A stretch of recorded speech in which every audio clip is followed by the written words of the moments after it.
No one wants to use the word woke. And that annoys me, by the way, because that was a word that they used. And then once we started saying, hey, that's what's happening, people are like, oh, what a basic word. Where do you stand on the use of the word woke? I love it. I use it all the time. Why can't we use that word? We know, everyone knows what we mean. Right. I think. What do we mean? I put out a series about this. So woke, I translated wokish words to English in 60 seconds or less. So woke means to be aware of injustices. And you can't be woke enough because there's so many injustices. And it's coupled with kind of a element of restricting speech, an element that racism is the ordinary and everyday state of affairs. The idea that you have to develop a consciousness, what's called a critical consciousness, to detect instances of misogyny, bigotry, etc. So you're woken up to injustice. And that ideology is dangerous when it supersedes rationality and truth. Well, it supersedes rationality and truth de facto because it's a lens that you put on that overrides belief-forming mechanisms about evidence and reason. So by definition, it's at odds. But even if it weren't at odds, I just had a wonderful conversation with the physicist David Deutsch, and he kept referring to this idea of error correction. I think this is incredibly important. The idea that you have to have a possibility to correct your beliefs. You have to have a mechanism that enables you to say, oh, wow, I didn't think of that, or that was not the case. And wokish prevents you from doing that. It's a kind of authoritarianism, the way that it's been institutionalized in K through 12 systems, specifically embedded within university architecture. How is it then that really smart people, I mean, a lot of people who have tenure at universities and things, these are smart people. Yeah. They know their history. Yeah. They know about things like the Bolsheviks, which is a different thing, but they know it's a group of people who had a very righteous idea and they put the righteous idea ahead of truth and fact, and everything went wrong. How is it that they are not putting 2 and 2 together and making 4? Oh, it's because they're really smart. So in The Believing Brain, Michael Shermer, the skeptic, has a chapter. Really smart people believe. Why do really smart people believe stupid things? They believe it because they're better at rationalizing. They're better at coming up with good reasons for bad conclusions. And then you have a support system in which the people within the university get promoted in tenure based upon whether they publish. But we already know that the journal system is corrupt. You're more likely to publish if you forward the narrative. If you have some kind of paper that talks about police killings or systemic racism or every disparity in outcome is due to systems, something like that. And then the consequence of that is you then start teaching entire generations of people to believe things. But you only are able to do that because you're intelligent. And when you get really smart groups of people together, one consequence of that is they become better in aggregate than if they were standalone individuals. Better in what sense? Better in that they can all play off of each other's reasons. So better in that they can cite each other. Better in that they can create bodies of literature. Better in that they can create an illusion that the journal articles, which have been laundered, I call it idea laundering in a piece I wrote for the Wall Street Journal. The ideas have been laundered. They go in as moral impulses and they come out as knowledge, but they're not knowledge. But they look like knowledge because they masquerade as knowledge. You have really smart people, PhDs, academicians, who write and publish in journals, and that it has all the trappings of legitimacy, but it's not legitimate. It's a complete fraud. And the longer these groups work together and tell one another that, oh, this is the way it is, the more out of control and mad it gets. Yeah, not only tell one another, but they walk into a classroom environment thinking they have the right answers to moral questions. And they test people on that. They give them, they assign their works of their friends, people who ideologically agree with them, and then they're asked to replicate that on tests and essays, et cetera, and then they're rewarded for that. So there's a behavioristic mechanism. And then you do that from an administrative point of view.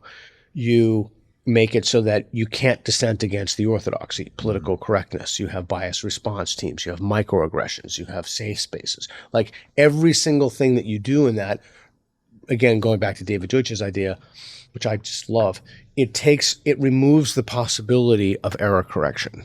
And so among the victims in this, I know everybody wants to be a victim in society, but the students in this case really are victims because they think that they're learning something and we're doing a tremendous disservice to them. Not only are they not learning something, they're kind of doing a sort of epistemic damage to themselves. I'm getting an image in my head of, do you know that Disney thing? Is it Fantasia with the brooms that keep replicating themselves? Oh, yeah.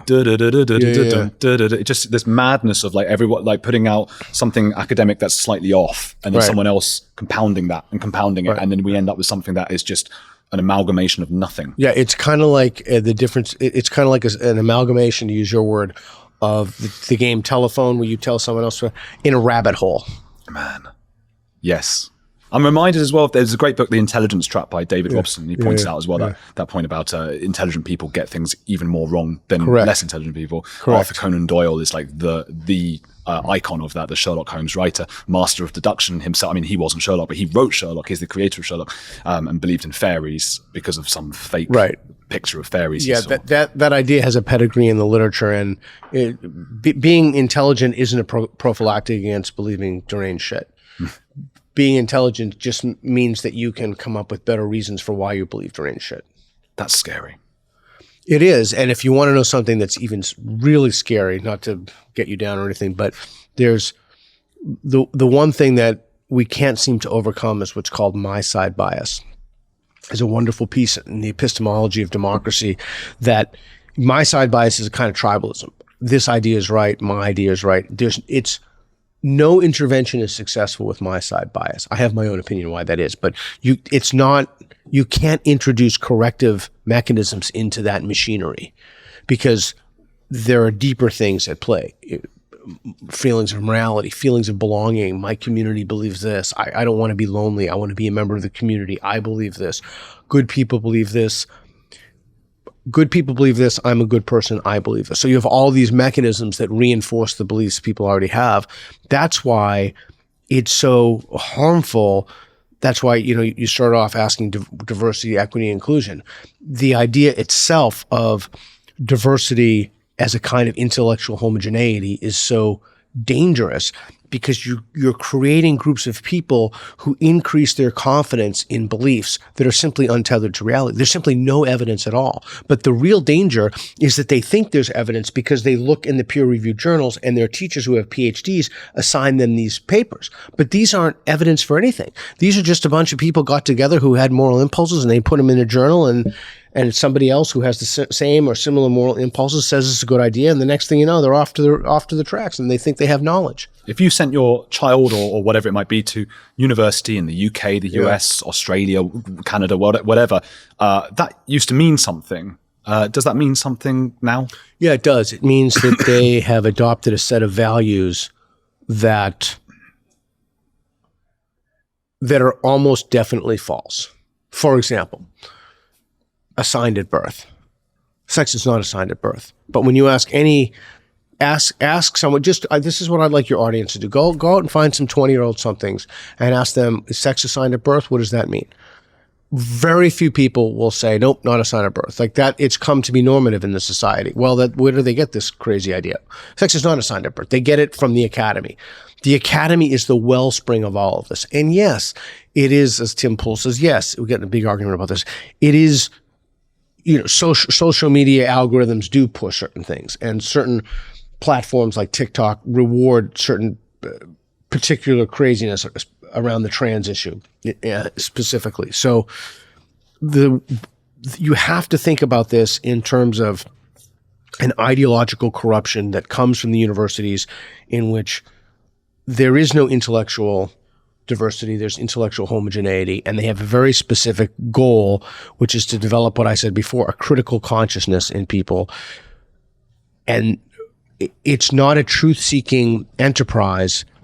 The purpose of it is to recognize power dynamics, to overcome oppression, to find racism, and racism is the everyday and ordinary state of affairs, to find bigotry, to find misogyny. So that's what it means when you send your kids to school, particularly in the humanities, is that you're teaching them to think. You're teaching them to think a certain way, and they're taught by people who universally believe this. And if they don't believe it, then there's a culture of fear such that it makes it impossible for them to speak out.